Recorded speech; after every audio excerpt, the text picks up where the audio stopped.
Hello there, guys. My name is Thomas Appleby. I'm going to be exploring how the media has been manipulating me as well as you. So, if you want, go and grab a cup of tea, and we're going to look at some examples of how the media has been manipulating us. So, see you in a minute. Just because you're riding in the backseat, you're seeing it on the TV screen, don't make it take back you all.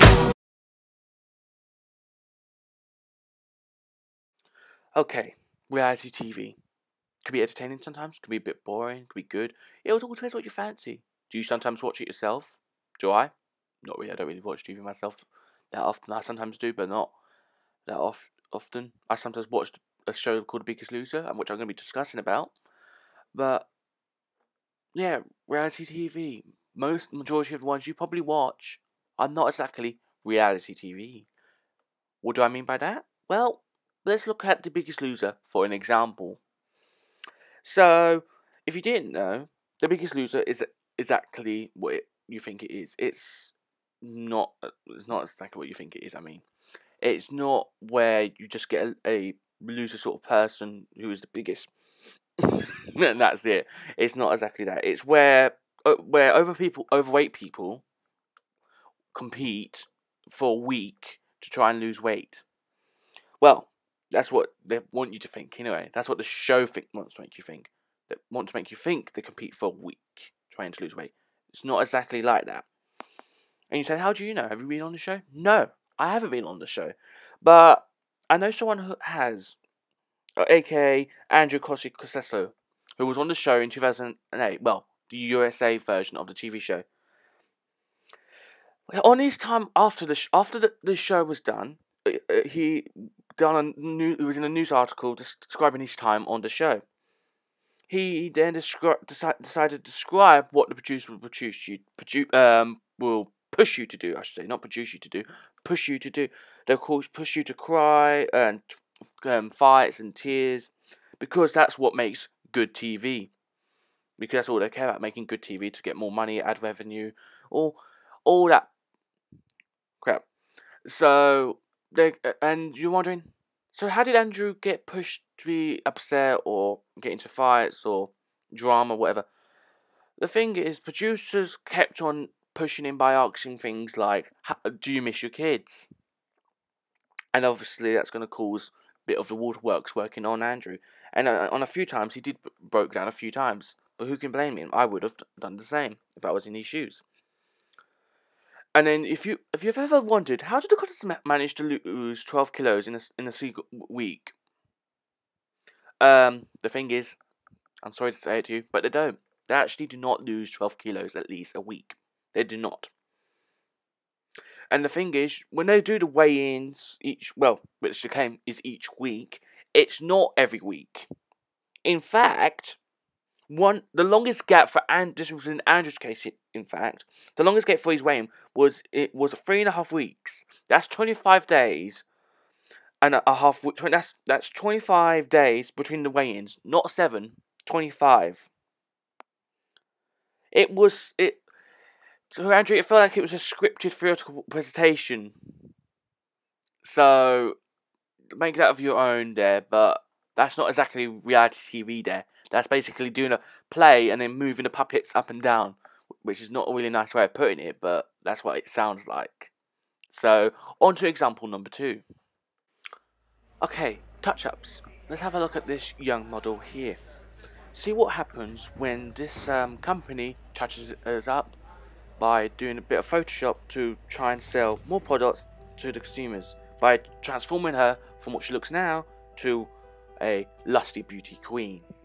So this is what she looks naturally, and here comes the makeup, which you can expect. And then 3, 2, 1, look, Photoshop takes place, and she's completely transformed already by just a little that's done so far, literally. But apparently this is normal and everyone's doing it, and because of this, youths as well as young adults as well as adults also falling for this and then end up buying products to look like them, which is just deceiving them to thinking they're going to end up looking like this, which is not right at all. Hoaxing. This is probably going to be the leader of fake news coverage. I'm talking about CNN here, because they are pretty much the leader of when it comes to fake war coverage. If you do not believe me, have a look at the following clip, which is about 5 minutes long. Because as you can, in the following clip, you'll be seeing Addison Cooper faking a Syria war footage by dubbing in sound effects and playing chaotic next to the Syrian correspondent. In the video, you'll see in how in one tape that the correspondent is in a safe environment, then you see the footage aired by CNN with dubbed in theatrical effects. So, as most people call it now, it's Corrupt News Network, not CNN. It's a good pun, but anyway, enjoy the clip, and I'll come back with my overview afterwards in general of media manipulation. So see you guys in a couple of minutes.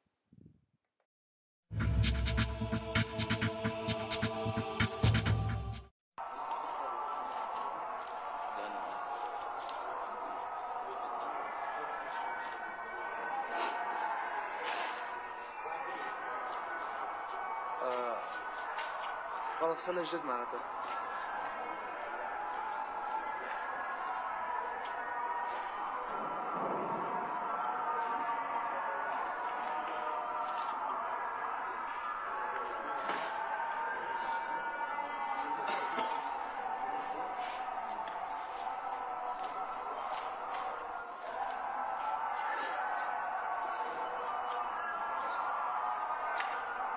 اللي هورون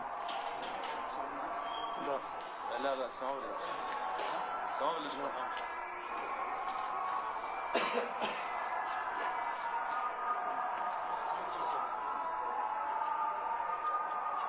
أصابع يا زلمة. لا جبت الراحة.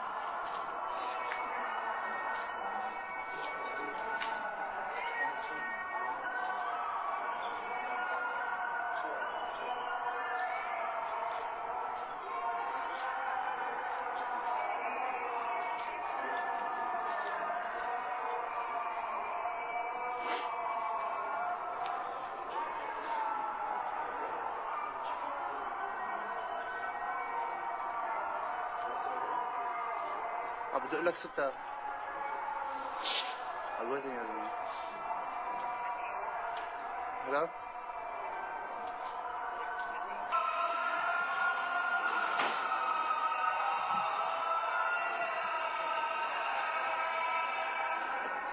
داني بتوقف محلك بده يصب الكاميرا عليك ها؟ بس اللي جاهز هذا اضرب. لا اضرب. طلع على الكاميرا. حسام الله على الكاميرا.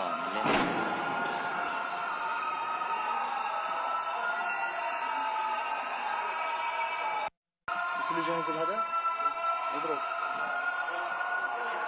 لا اضرب.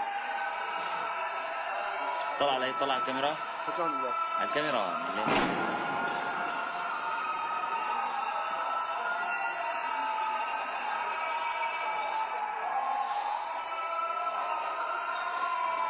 اشيل الكاميرا معي من المكان انه ما يزعل.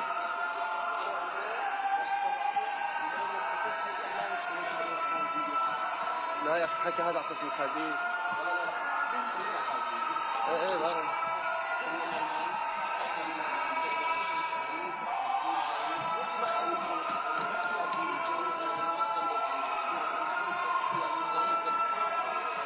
له في ابني نازله عم ينتشر حياتنا عم بيقولوا انه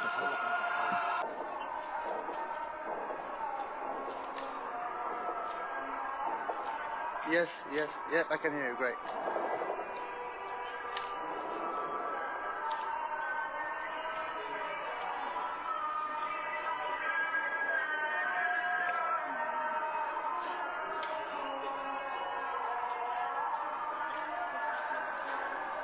What's been happening, right? They've been bombarding an area in Homs called Khadi for like 3 hours.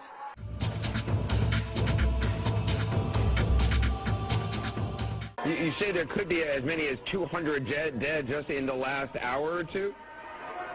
We have 200 dead in the last 3 hours. In the first half an hour, we've got 40 dead. In the first half an hour.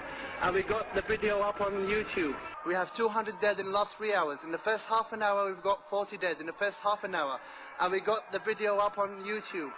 How random is this mortar fire? I mean, are you saying that they're just indiscriminately firing mortars into neighborhoods? In the cities, in the narrow civilian streets, on rooftops. I just went an hour ago. I just went on a rooftop to get civilians. The street is right next to me. It's like 400 meters right over there. I went and picked up 4 civilians who were burning in their house. In the cities, in the narrow civilian streets, on rooftops. I just went an hour ago. I just went on a rooftop to get civilians. The street is right next to me. Like 400 meters right over there. I went and picked up 4 civilians who were burning in their house. A mortar bomb came right on the rooftop of a civilian house. Tell us what the situation is where you are. What have you been hearing and seeing, Danny?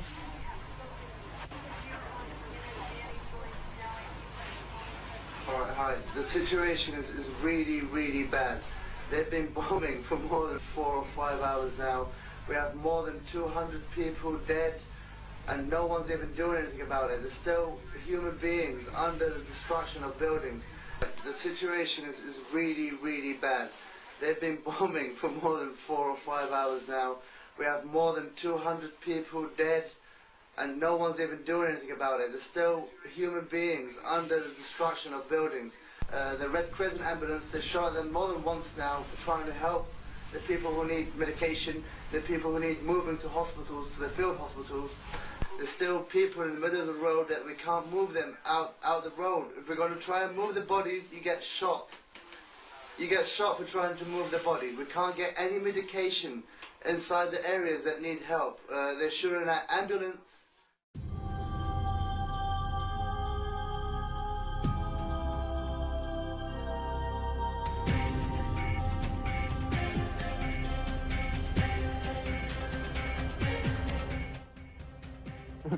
We take help from anyone. Israel, we don't care. On Israel, we don't care.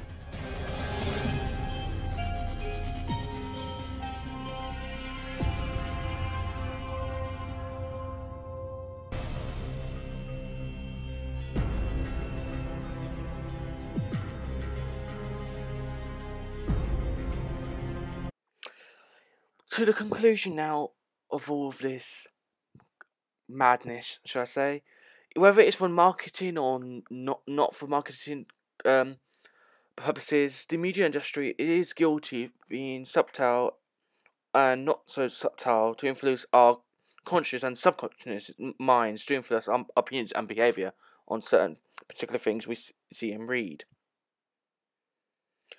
You don't have to be paranoid to be acknowledged that you're being lied to. Remember that, guys. The media has manipulated us, and it's now for us now to step up and acknowledge it and rise above it and not allow it to manipulate us any longer. If you've enjoyed this short little learning lesson, I guess, on manipulation and with some examples, then please leave a like on the video, or leave a comment, or subscribe even if you want some more videos like this, or even just general videos I do on this channel. And with anything else to say, thanks for watching, and bye.